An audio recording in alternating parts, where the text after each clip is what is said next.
The Drift. Welcome to The Drift with me, Martin Mashari, a show that comes to you every Friday, 7 a.m. to 8:30 a.m. Now, do stay with me for the next couple of minutes, even as I keep you up to speed once you're waking up to this particular morning. Remember, you can watch this particular broadcast live on Facebook, and you can as well send us your feedback through our SMS line.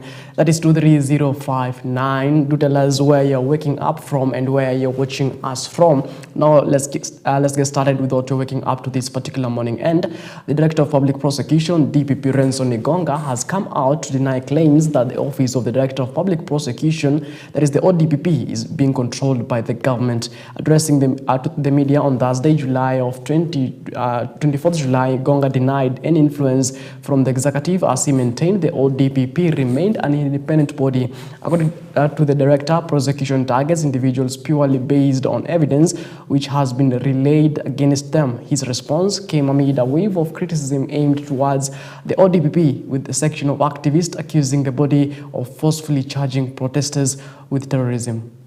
Terrorism is not only when you bomb using bombs, but if you make acts that are endangering human life, government installations, that is an act of terrorism. So we must understand where we are coming from. That is why we are able to charge people under that act.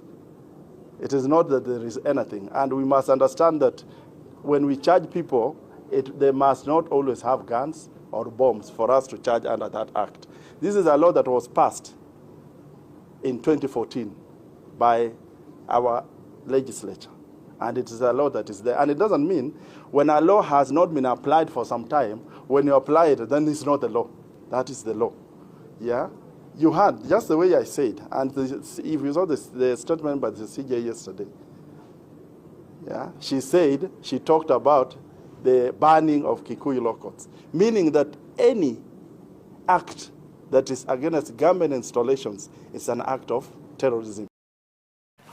All right, I'm being reminded it is the 25th day of July 2025, not the 24th day of July 2025 as stated earlier. All right, moving on. The Treasury now states that the government is unable to fully fund education in the country as a cash crisis in the education sector deepens, with schools receiving less capitation than was disbursed last year. Now, the Parliamentary Education Committee raised questions as why the 22,000 Kenya shillings budgeted for capitation in secondary schools was not reaching schools, but instead only 16,900 per student. Now, MPs also raised questions about the disbursement of money to go to schools. E-learners are provided with tuition and operations cost at the rate of Kenya shillings 1,420. For primary education. For junior school, it is 15,042 per child, and per capita for senior secondary school is 22,244. However, due to constrained fiscal space and other emerging priorities within the education sector, updating these rates might be untenable. The government will, however, consider reviewing these rates should revenue performance improve. Again, Madam Chair, we are getting more and more children in our schools, and the revenue performance is not increasing at a faster pace. And so sometimes the rates may look low, but again, we have to operate within the fiscal framework. This particular figure for the last 4 or 5 years has never been attained in the budgeting of the money that comes to the ministry, and that is because the numbers of students have been going up, but the figure has remained static.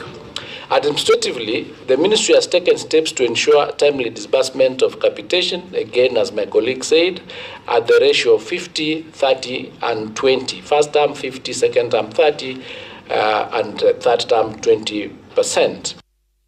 Now, the Interior and National Administration Cabinet Secretary Kipchumba Murkomen Onesmus says his ministry is already implementing 10% salary increment in phases in line with the budgetary adjustment for the financial year of 2025-2026 and the police task force recommendations. Now, speaking while presiding over the Jukwaa la Usalama Security Assessment Barasa in Nandi County, CS Murkomen urged members of the National Police Service to be patient as the Ministry of Interior delivers the second phase of the salary increment amid reported disquiet from the service member administration. The Interior and National Administration CS stating that banditry remains the top security issue in the North Rift region.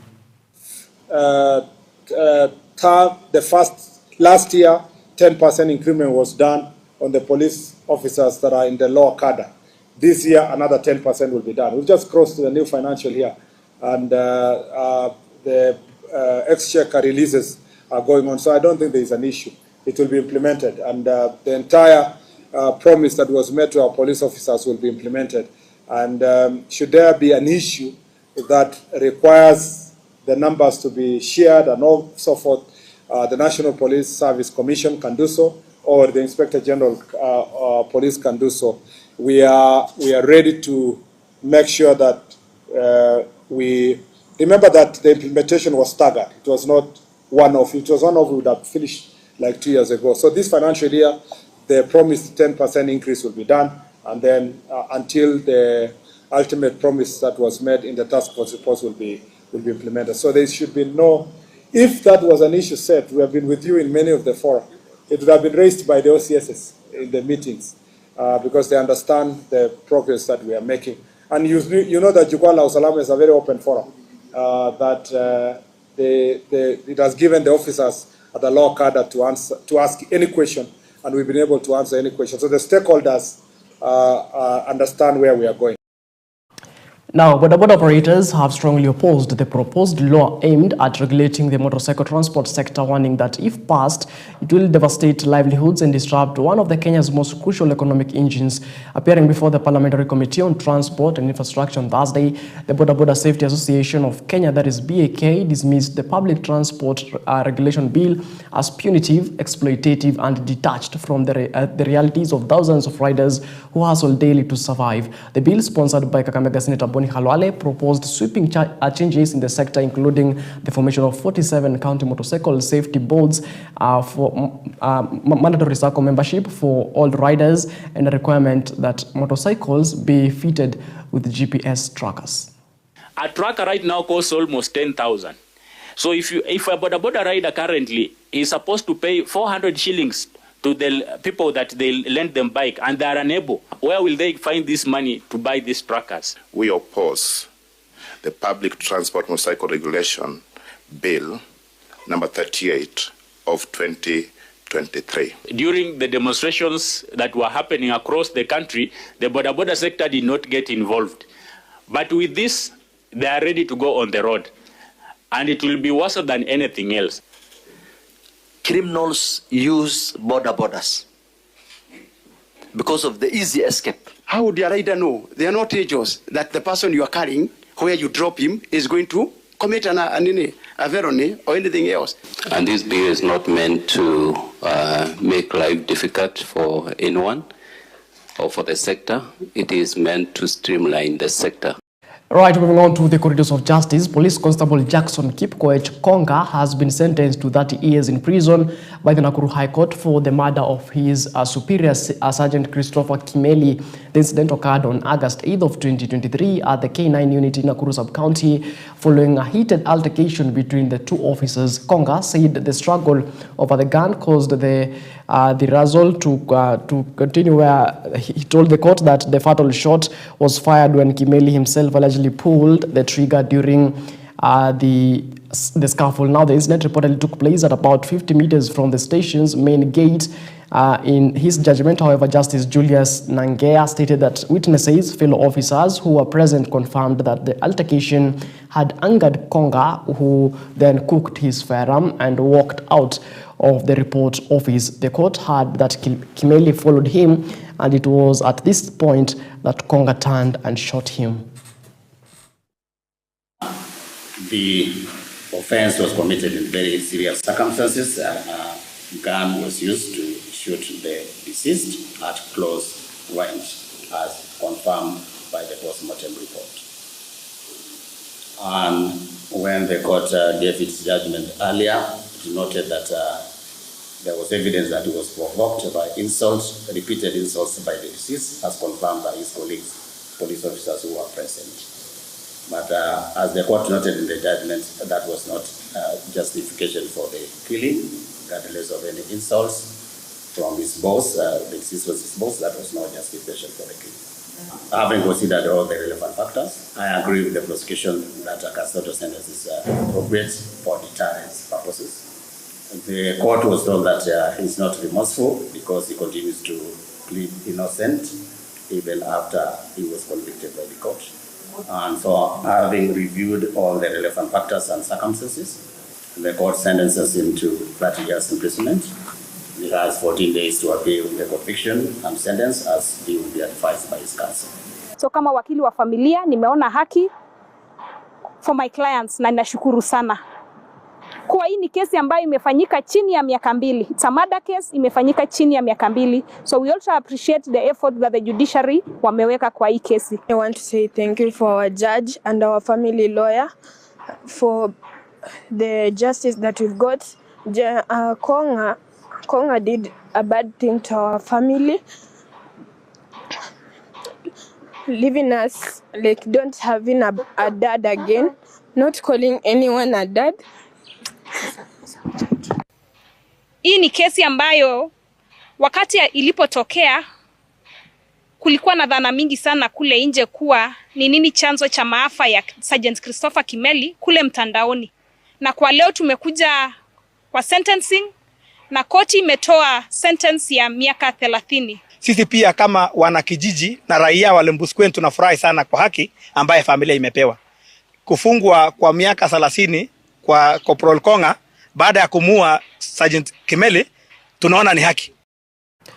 Now, medical services in Kiambu County grind to a complete halt on Thursday as doctors led by their union announced a major shutdown and protest march in the standoff now entering its 60th day. In a strongly worded statement on Wednesday evening, the Kenya Medical Practitioners, Pharmacists and Dentists Union, that is the KMPDU Secretary General Dr. Devji Atela, declared that healthcare workers will assemble at Kiambu Level 5 Hospital before marching to the County Assembly and then Governor's Office. Now, the protest, Dr. Atela said, it's not merely about wages and working conditions, but a fight to restore life, dignity and justice to the country whose health system, he says, is not on its knees.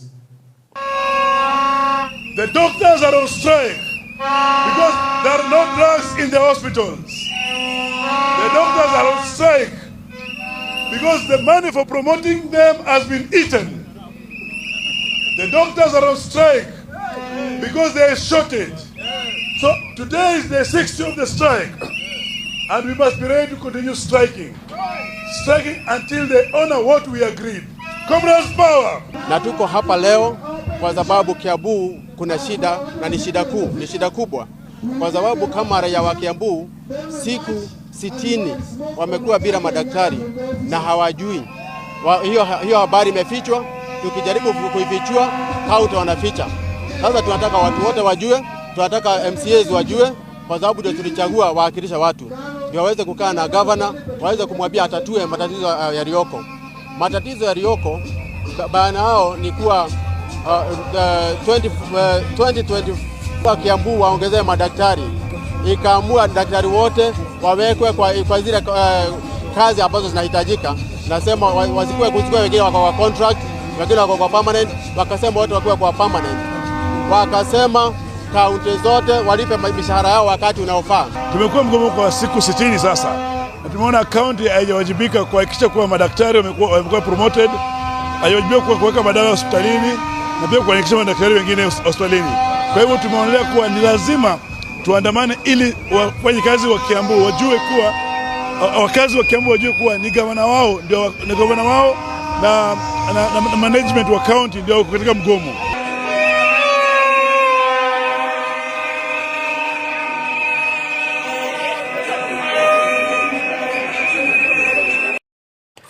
All right, now let's talk matters politics. And the United Democratic Alliance, UDA, is likely to tap Cabinet Secretary and former ANC party leader Musalia Mudavadi to spearhead its campaign in the upcoming Malava constituency by-election. Our respected statesman and steadfast ally of President William Ruto, Mudavadi, is expected to rally support across Malava, one of the Western Kenya's politically active constituencies, with a message grounded in unity, continuity and service to the people. Now speaking in a consultative meeting with over 100 clan chairpersons and elders drawn from the 29 Kabras clans. The dominant sub-tribe in Malava, Mudavadi reaffirmed his commitment to ensuring that UDA fields a candidate who embodies the values of and aspirations of the people. Mudavadi announced plans to convene broader stakeholder engagements, including youth, women, scholars, farmers, business leaders, and religious groups, affirming his belief that inclusive dialogue is key to building a shared vision for Malava's future. Let us put our minds together and Mihano, I've not told you about any candidate. And I'm not going to tell you about a candidate, not today. Because I want you to go home and ignite this debate at the grassroots, in the villages. What leadership do we deserve? Kabisa. Muzimu, what leadership are we looking for?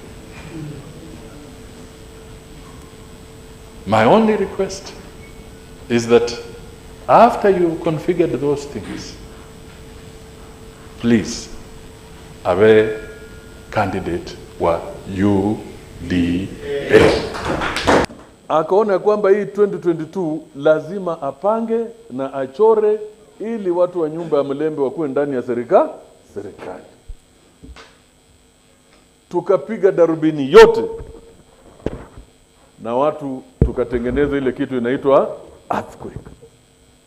Lakini la ajabu, watu wetu wanapata uzito sana kuelewa neno lake na kuangazia mahali anaelekea. Lastly, there are projects being undertaken by the county government, such as the Malava Dairy Project, which has stalled and are progressing very slowly. We respectfully request your office to initiate collaboration between the national and county governments to help fast-track these vital projects. In conclusion, Your Excellency, thank you once again for giving us this time to speak with you. We come in peace, unity, and humility. We live encouraged.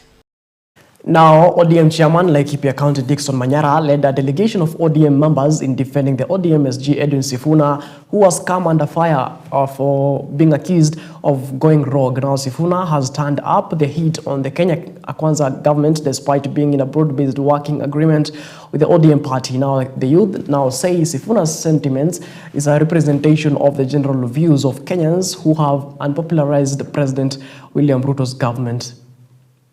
Sisi wa Kenya ambao ndio wengi tumesimama na Sifuna imara na tunataka kutangaza tukiwa ndani ya chama, tukiwa viongozi wa chama na kutoka mashinani, ya kwamba msimamo wa Sifuna ni msimamo wa mwananchi wa Kenya, ya kwamba lazima mwananchi apewe haki, lazima mwananchi apewe yale mambo anahitaji, na lazima chama chenyewe cha ODM kisimame na ile usimamo wake wa zamani wa kutetea mwananchi wa kawaida.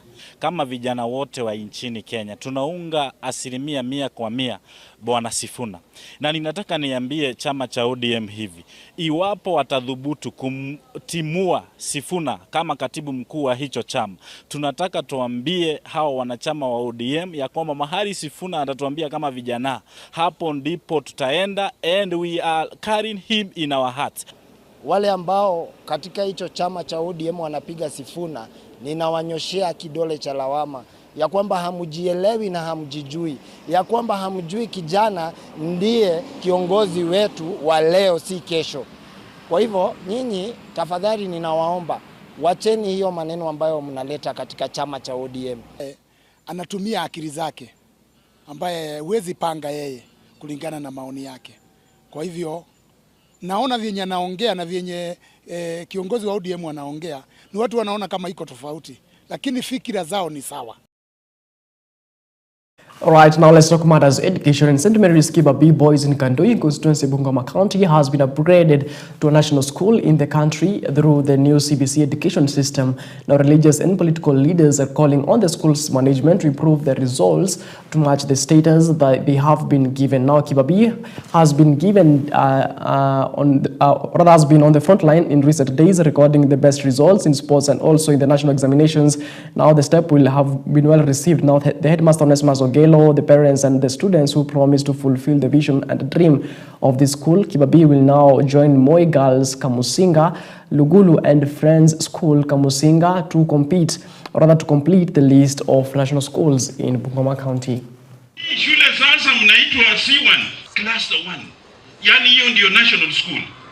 Sasa hapa mkiandika hapo chini hapo nje mtabadilisha.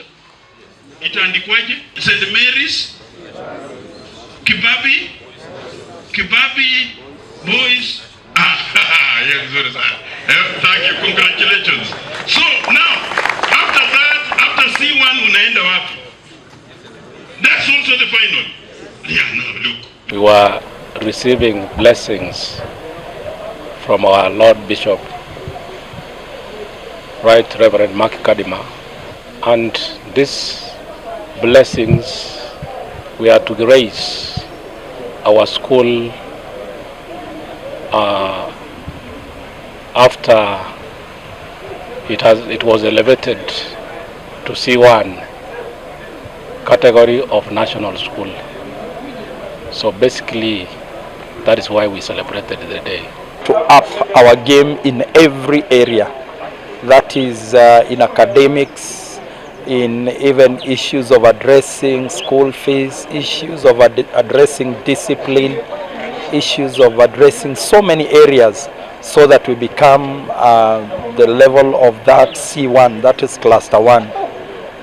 We also want to tell our parents that they've got to at least chip in a bit in order to ensure that our school moves to that level because of infrastructure and the rest of the things. Ni mwanafunzi tena ni kutoka katika klabu ya Journalism Club na nafurahi sana manake nikitoka hapa najua kwamba nitakuwa mwanahabari na ni mwanahabari kutoka shule ya kitaifa. Na kingine ningependa labda nieleze nchi au niwaeleze wa Kenya ni kwamba njooni muone shule hii tukufu na pia serikali pia iweze kuzuru eneo hili waone ni wanafunzi wapi ambao Kibabii imeweza kukuza. Kama mwanafunzi wa Kibabii National School tunashukuru kwanza sana Maulana kwa sababu katika hii wakati wote tumetamani sana kukutana na shule za yenye ziko nationals. So far kama wanafunzi wa Kibabii tumefurahi kwa sababu sisi wenyewe saizi tumekuwa national school.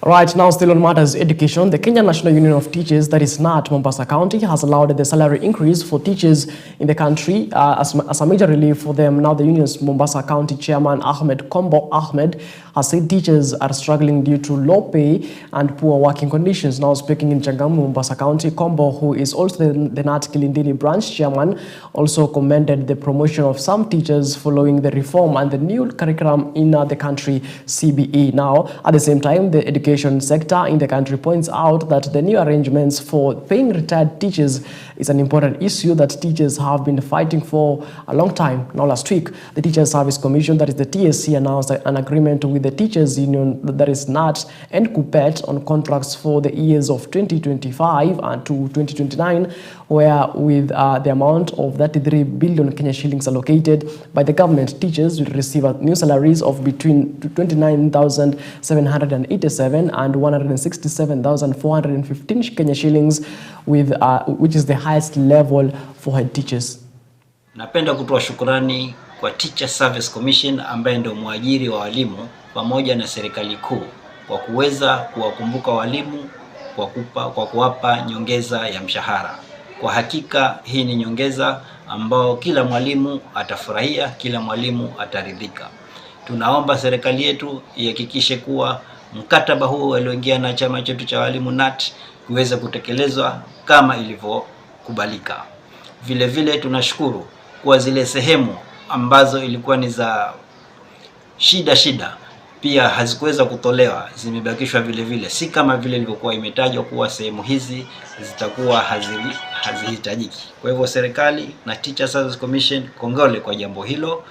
Pia tunafurahi kuwa mwalimu sasa atakuwa akilipwa hata kama umefanya kazi kwa mwaka mmoja kisha bahati mbaya pengine upoteze kazi ile, si kama ilivyokuwa unaweza kufanya kazi kwa miaka 54 lakini ukipatikana kosa miaka yote inapotea. Kwa hivyo Teacher Service Commission, NAT, tunashukuru pia chama chetu cha NAT ambacho kimeweza kwenda mbio, viongozi wetu wa ngazi za juu kuhakikisha jambo hili limetiliwa maanani, na kuanzia sasa mwalimu utalipwa kulingana na miaka uliofanya kazi hata kama umepatikana na shida yoyote. Tunasema pia swala la matibabu, swala hili kwa hakika bado linasumbua walimu. Kwa hivyo tunaomba lilainishwe ili kila mwalimu afanye kazi kwa bidii, akienda katika hospitali aweze kutibiwa kwa haraka na aweze kurudi kazini bila shida yoyote.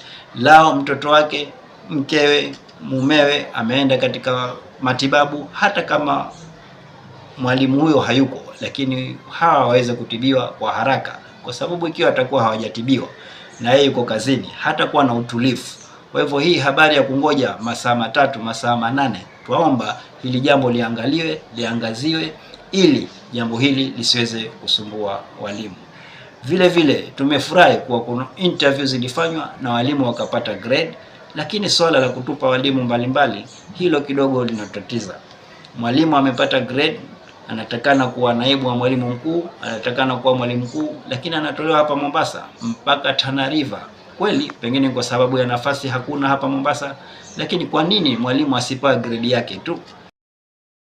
Now, the head of state, that is President William Ruto, on Thursday launched the 2025 Great Wildebeest Migration Global Live Coverage at the Masai Mara in partnership with the China Media Group Africa as part of the efforts to showcase Kenya's tourism offerings to the world. Now, President said the broadcast of the annual spectacle, often referred to as the 8th wonder of the world, was part of a broader campaign to boost international tourist arrivals with a target of 5 million visitors by 2027. Ruto noted that the Masai Mara, which receives more than 400,000 visitors annually, is the crown jewel of Kenya's tourism and a global symbol of conservation success, adding that the migration offers a rare life and death spectacle as wildebeest cross the crocodile-infested Mara River. To our partners in the media, thank you so much for airing the vast story of Kenya to such a global audience.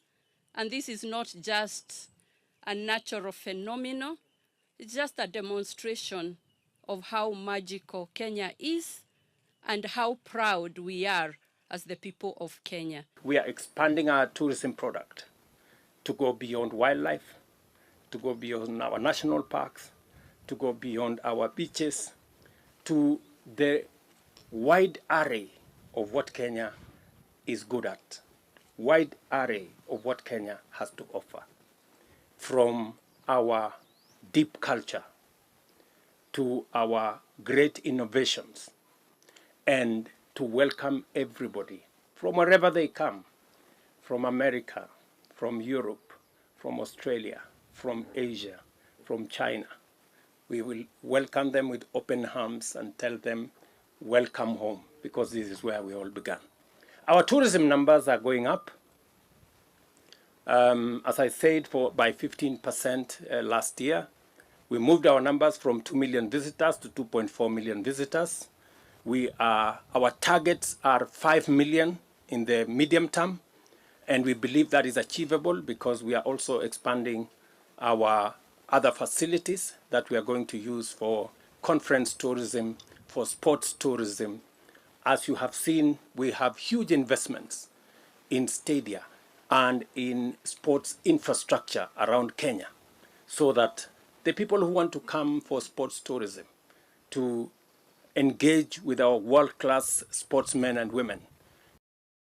All right, moving on, Shirika Wema Foundation has commissioned 2 boreholes at the GSU Training School in Embakasi Sub-County, or rather Embakasi, Nairobi County, to improve access to clean and reliable water for officers and trainees. Now, the project is expected to ease persistent heater shortage during the dry seasons and support essential operations, including drinking, sanitation, and training exercises. It is part of Foundation's broader agenda to support public service institutions through sustainable infrastructure, with similar interventions ongoing in the health, education, and water sectors across the country. Investing in clean and sustainable water aligns with Kenya's Vision's 2030 blueprint for equitable development and also His Excellency President William Ruto's reforestation agenda. This project reflects our broader national commitment to improving the welfare of our security personnel as championed by the government's police reform program. Just as His Excellency the President has prioritized dignified housing and healthcare for officers and the general public at large, we too recognize that access to water is not a privilege, but a fundamental right that boosts health, productivity, and community resilience. The National Police Service is happy to hear that we are now going a step ahead, a step further, whereby besides having borehole water, we are also going to benefit from the solar, systems that are going to significantly lower the costs that we always incur on monthly basis, on quarterly basis, in terms of paying for power supply. So again, that is a very, very important venture that we are going to work together, and we're even looking forward. All right, it is exactly 38 minutes past the top of the hour. That will take a short breather here on The Drift. We'll be back in just a bit.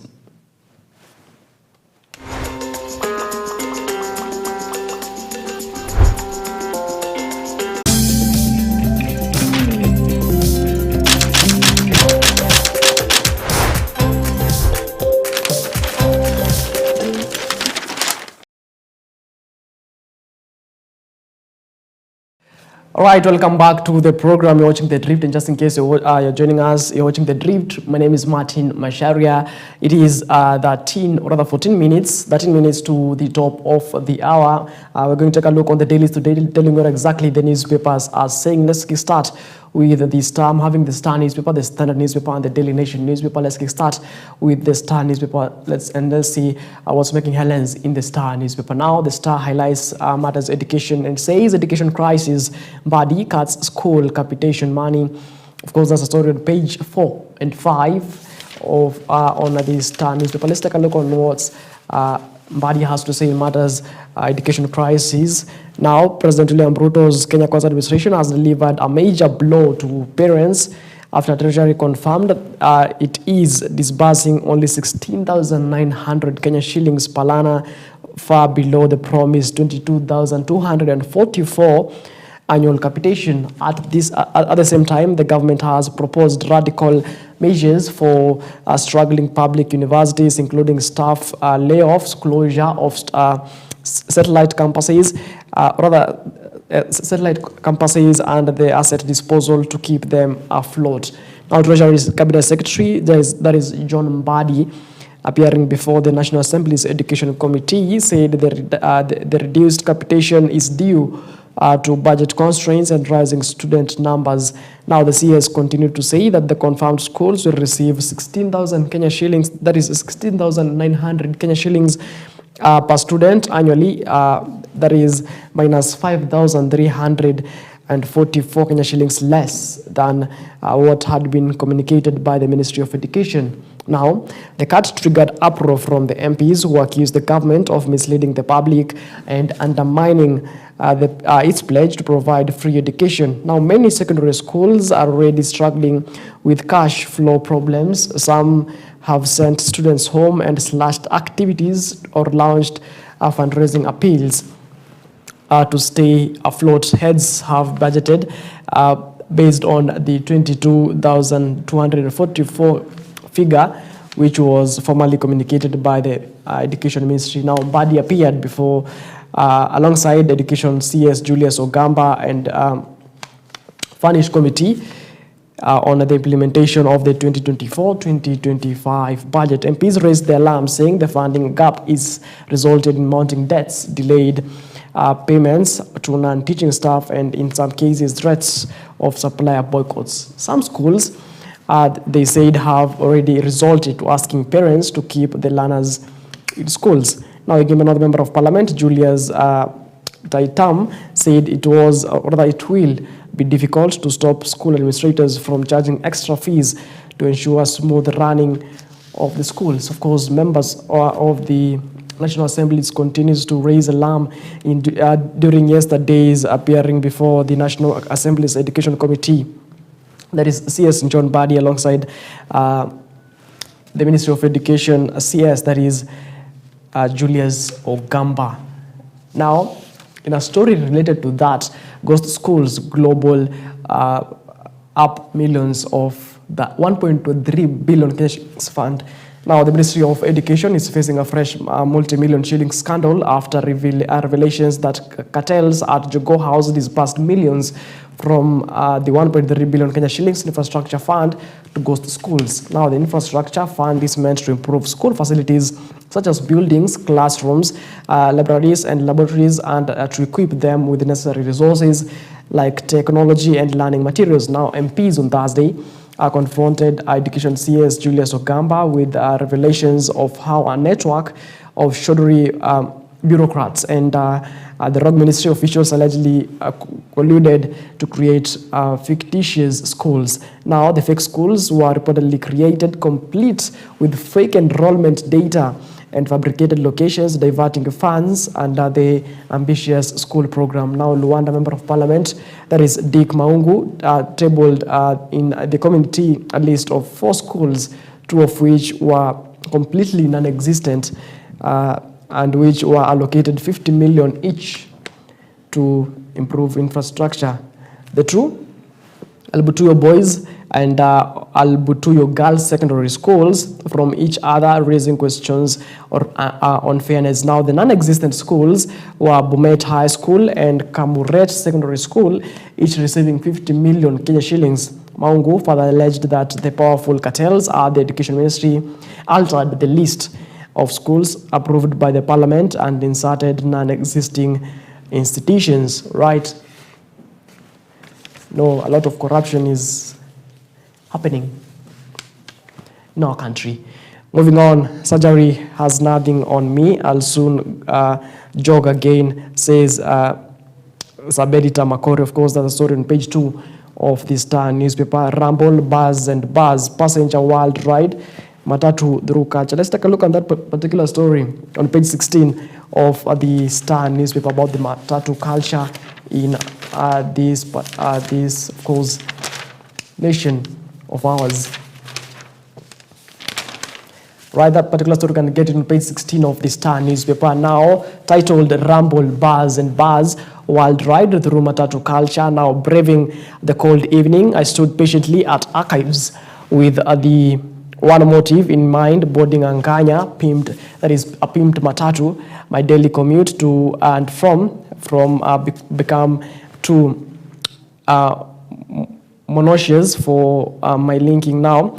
The better way to spice up the evening commute than relinquishing the rich matatu culture in Nairobi. Now, since it is rush hour, multitudes of commuters gathered around different sections of the stage, paired with the bling lights and different nganyas and kamageras, that is touts. Calls for people on board specific matatus, the atmosphere in buzzing. It is the reenactment of Enga. Of course, this is a story, feature story, Matters News Counties. You'll remember that recently, the matatu culture launched a new bus called Mood. Of course, this is a story. If you are an enthusiast of matatu culture, there is a pictures there of matatus passengers before departure in Nairobi. There's a picture there of matatu in Nairobi CBD in July, which was taken July 18. The matatu driver playing the Nairobi CBD Ngong Road town. Of course, That's a feature. You can actually get that on page 16 of the Star newspaper. Matters Matatu culture if you're a Matatu enthusiast. Let's take a look on what's making headlines also in the Star newspaper. Now, on page 24 of the Standard of the Star newspaper, beg your pardon, highlights matters corridors of justice and matters politics as well. Now, let's take a look on matters politics in regards to Gachagua.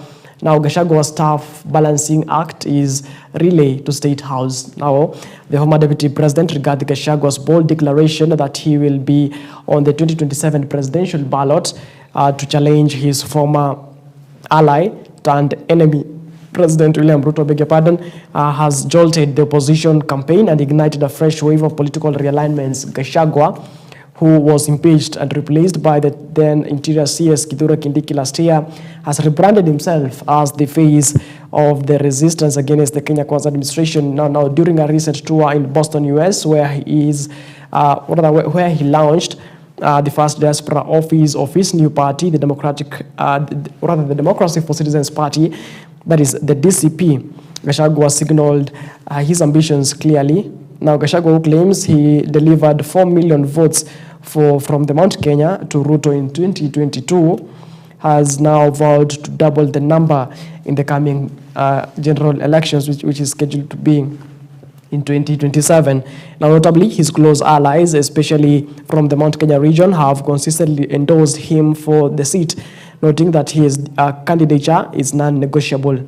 Now, he said that former DP is the only leader capable of defeating William Ruto following his political persecution, which the Star terms that as political persecution. Now, Nyandarua Senator John Medhu urged Mount Kenya voters to abandon UDA and embrace DCP. Medhu accused Ruto's administration of targeting leaders who speak out against his administration. Now, the service party leader Mwangi Kinjuri accused Gachagua of inciting the Mount Kenya against the government for selfish gain. Of course, the political rift continues to deepen over and over, even as we near the 2027 general elections.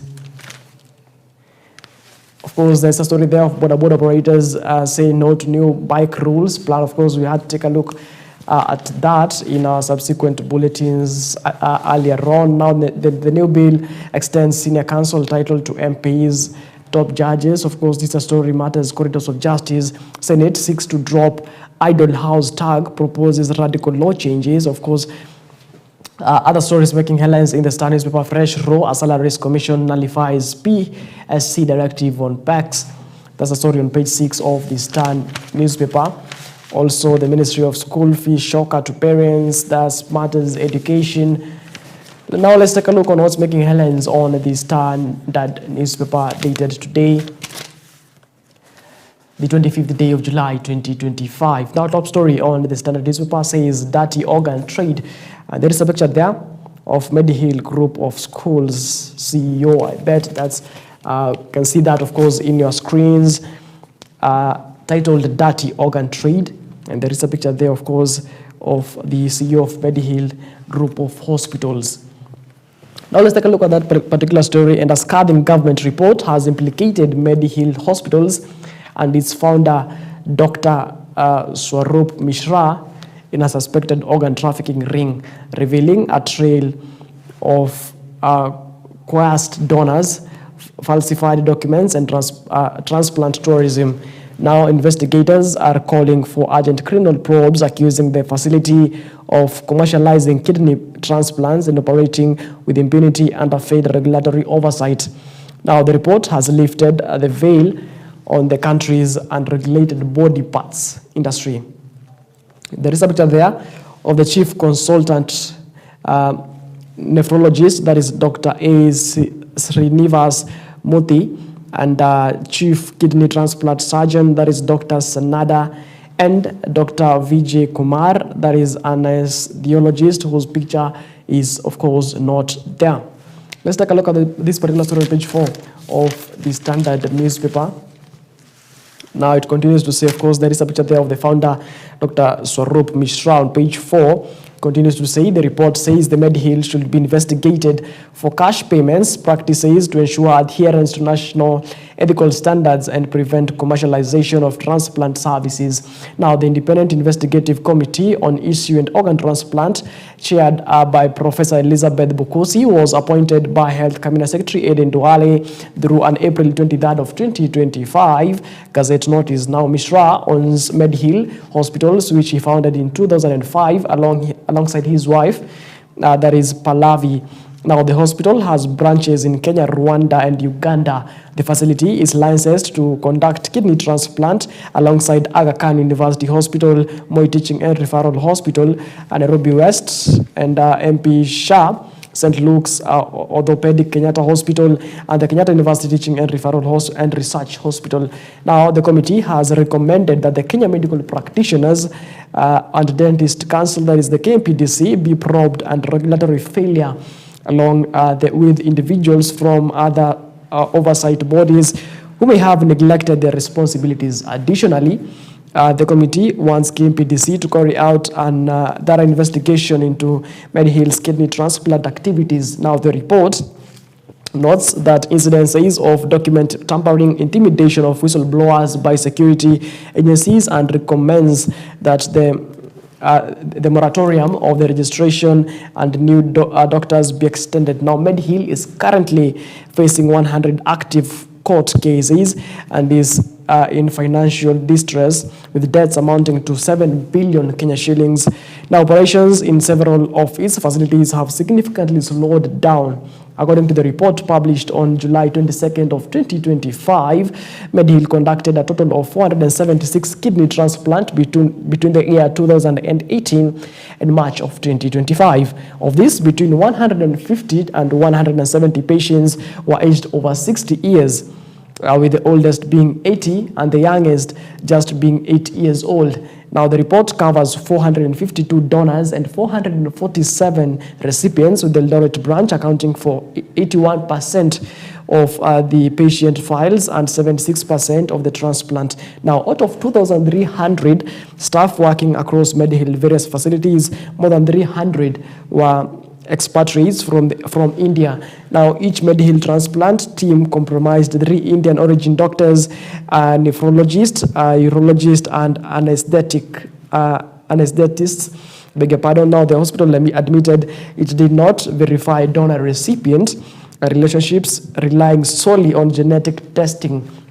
Now, the report continues to say, revealed that 25 donors came from Israel and Azerbaijan. Of course, that's from across the borders, suggesting that potential forgery of recruitment based on regional name similarities. Now, of the donors, 77.21% were male, 18.36% female, and 4.43% listed as others. Now, Kenyans accounted for 53.32% of the donors and 52.21% of the recipients. Many doctors were young, aged 25 to 32, while recipients ranged from 47 and 97 years. 60 transplant cases lacked complete information. Now, in 33 cases, Kenyans donated to unknown recipients. In 8 cases, foreign donors donated unidentified individuals. Now, Mediheal accounted for most of these ambiguous cases. Now, the facility did not provide post-transplant audit reports. The only audit document was a PowerPoint lacking signatures, minutes, or participant names. There were no evidence of psychological evaluations or embassy clearance for foreign patients, a recurring next of kin name, and the name appeared across multiple foreign patient files, raising red flags. Now, legal verifications were handled by a hospital-affiliated lawyer, raising conflict of interest concerns. Now, consent videos were shared, post-surgery promotional clips. Now, files discrepancies, including mismatched names, surgery days, and nationalities. Some donor consents were signed on the day of surgery. Now, consent forms allowed use of patients' data and research and unethical practices. Of course, there's a story There, of course, Medihill charged 2.3 million per transplant, more than double the average of 990,743 Kenyan shillings, and at other facilities. Now, for Africans, the cost rose to 3.2 million Kenyan shillings and 4.4 million for foreigners, suggesting commercialization. Now, about 25% of Medihill donors were likely paid compared to 3.6% elsewhere. Of course, that's a story, a worrying story actually, of hospitals going rogue. Of course, these are private hospital, Medihill hospitals, and it has various hospitals from across the country, and of course across our borders in Rwanda and Uganda. Of course, it was founded by Dr. Swarup Mishra. Of course, as a story, you can get it on page 4 exclusively, on page 4 of the Standard newspaper. Now let's take a look on other stories making headlines in the Standard newspaper. Now, matters politics. Ruto gambling with country's future in finance deals. Now let's take a look on what this man Ndindi Nyoro has to say in matters finance of the current regime. Now let's take a look on that particular story on page 6 and 8 of the Standard newspaper, dated today, the 25th day of August, or rather of July. Of course, it is just some few days we come to August. Now, Nyoro accuses Ruto of gambling country's future in finance deals.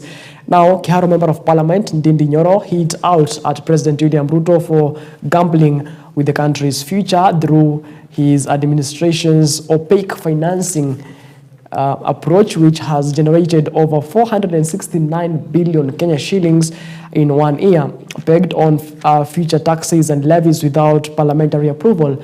Now, the former chairperson of the Budget and Appropriations Committee listed ongoing 44.7 billion bonds issued by Lindsay Finco to fund the construction of the Talanta Sports Stadium and the borrowing of 175 billion Kenya shillings through the security station of the fuel levy. Now, 50 billion Kenya shillings meant for intelligence and 200 Kenya shillings billion Kenya shillings for internal security, which he had stressed has not been put to good use. Now, on Wednesday, the president admitted that the funding of the Talanta Stadium was similar to the fuel supply innovation. Now, according to the president, the proceeds from the listing will directly support the stadium's construction, describing the move as a compelling example of how financial markets can accelerate national transformation.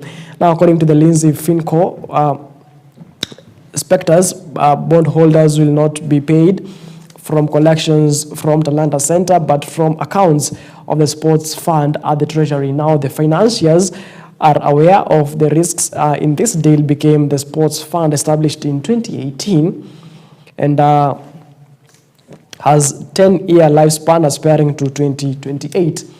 Now, this means it may not exist in 2040 when the bond is due to mature. Now, the Sports, Arts and Social Development Fund is public, or rather is a public established pursuant to Public Finance Management Act, that is 412A, that is caption 412A now of the law of society, or rather of the law of Kenya. Now, as per the public finance management regulations, the fund has an initial tenure of 10 years, which may be extended by the cabinet secretary for the National Treasury and Economic Planning, subjected to parliamentary approval. Now, unless extended, the fund may be wound up in 2028 with the notes remains outstanding. Now, payment of these notes from the National Exchequer, should be funds tenure not be extended, would require parliamentary approval. Right? That matters financing. Of course, we remember Ndindi Nyoro was the former chairperson of the Budget and Appropriations Committee just last year and the better part of this year, where he was removed. Now, speaking, Ndindi Nyoro was speaking, of course, during the launch of the Institute's annual national shadow budget of the year 2025-2026 financial year. Now let's take a look on other news making headlines in the Standard newspaper.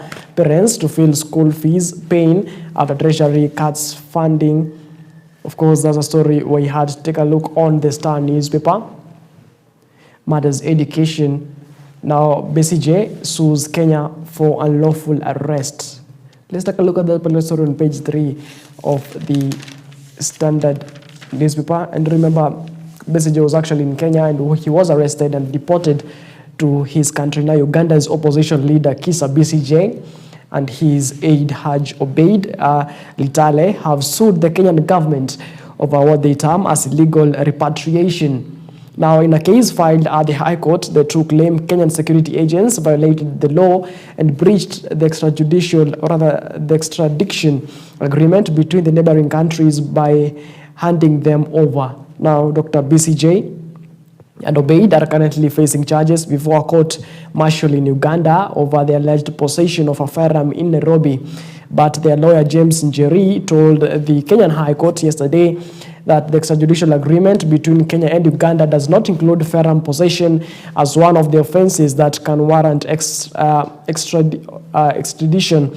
Now, Kenya and Uganda have an extradition treaty based on legal notice, that is 95 of 1996.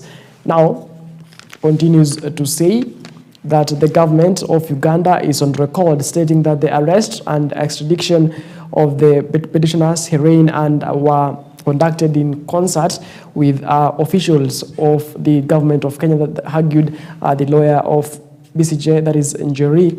Now, according to their lawyer, the two should have been subjected due to a court process before being handed over to the Ugandan security agents. Now, BCJ and Obeid have sued the Ministry of Foreign Affairs, Cabinet Secretary Musalia Mudavadi, Defense CS Swipan Tuya, and Interior CS Kipchumba Murkomen, and others named in the suit include Inspector General of Police Douglas Kanja, Immigration Director General Evelyn Cheluget, and the Attorney General, that is Dorcas Oduor, and officer in charge of the Malaba border post. Now, the Law Society of Kenya has been listed as an interested party. The courts had that BCJ and Obeid arrived at JKIA on November 16th of 2024. There, they were cleared for entry and proceeded to a hotel where they were scheduled to attend a book launch by People's Liberation Party leader, that is Martha Karua. Nevertheless, their lawyer told the court that the two were unlawfully, forcefully, and violently abducted on the Kenyan soil by Ugandan security agents and driven back to Uganda under the cover of darkness. He claims his clients were seized by men in 3 vehicles and bundled into one, which for occupants including the driver who spoke that is Ranyankore, a Ugandan dialect. Now, before the abduction, he said 8 armed men in civilian clothes introduced themselves as Kenyan police officers and informed the two that they were under arrest. Of course, the story continues on and on. Matters BCJ suing the Kenyan government about what it terms as the breached extradition agreement between the neighboring countries, that is Uganda and Kenya, based on the legal notice 95 of 1996. Moving on, still matters corridors of justice. Officer gets 30 years for killing boys after a heated exchange. Of course, remember that Jackson Konga, who was convicted of killing his supervisor, has been sentenced to 30 years in prison. Justice Julius Nangea observed that although Konga was provoked when Sergeant Christopher Kimeli called him a fool, he shot him at close range, an act that demonstrated intent to kill. The 50-year-old had denied killing Kimeli on August 8th of 2023 at the Nakuru Law Court, at the Nakuru K9 unit in a dog section of Nakuru County. Now, the judge noted that Kimeli's family believed Konga showed no remorse, despite his lawyer claims that he regretted his action. Now, Justice Nangea considered testimonies from police officers who recounted the events leading to the killing, confirming that Kimeli had indeed called Konga a fool.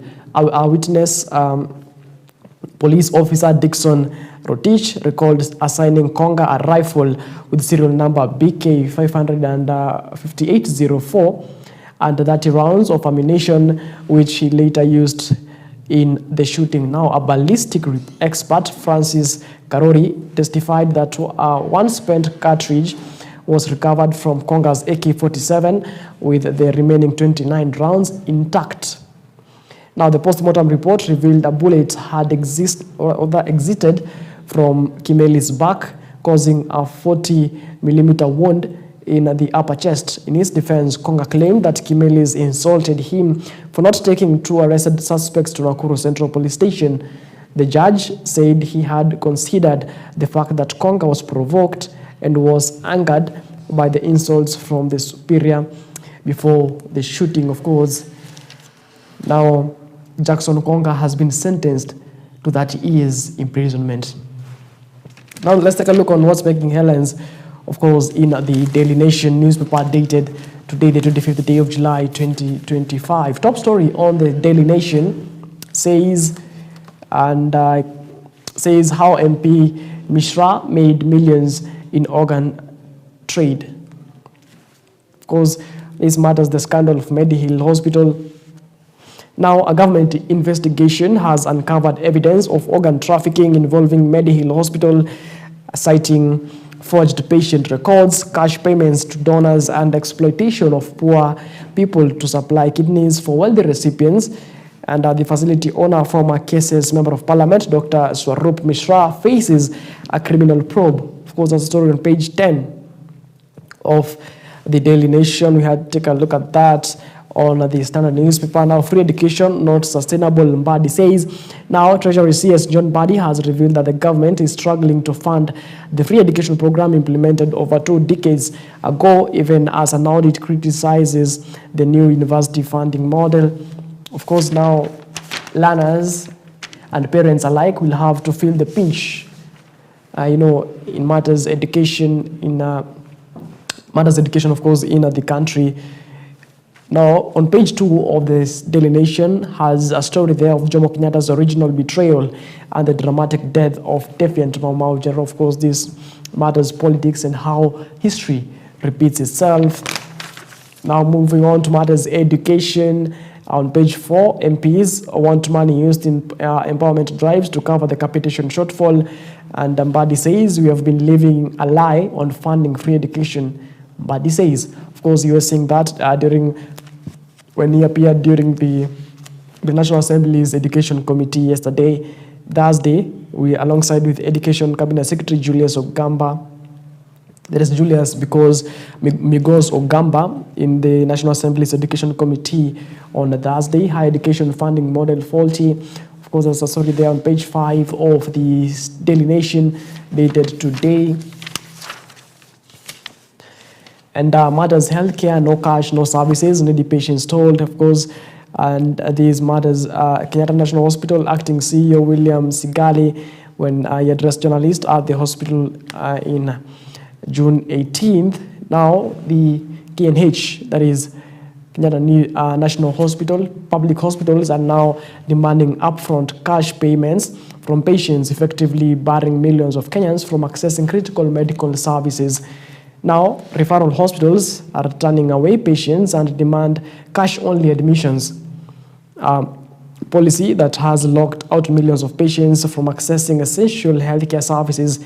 Now, an internal memo from the management of Kenyatta National Hospital dated July 22nd of 2025 and obtained by the nations revealed the extent to which public healthcare facilities are prioritizing immediate payments of patient care. Now, the memo signed by acting CEO William C. Gilai addressed the Director of Diagnostic and Health Information states, and I quote, effective today, all patients presenting for admission without valid health insurance membership must be required to pay the admission deposit fee or the equivalent surgical package cost before receiving services unless it is an emergency case. Now, the directive explains that this deposit ensures the hospitals can cover initial cost and reduce risk of unpaid bills, prioritizing institution financial health over patient welfare. Of course,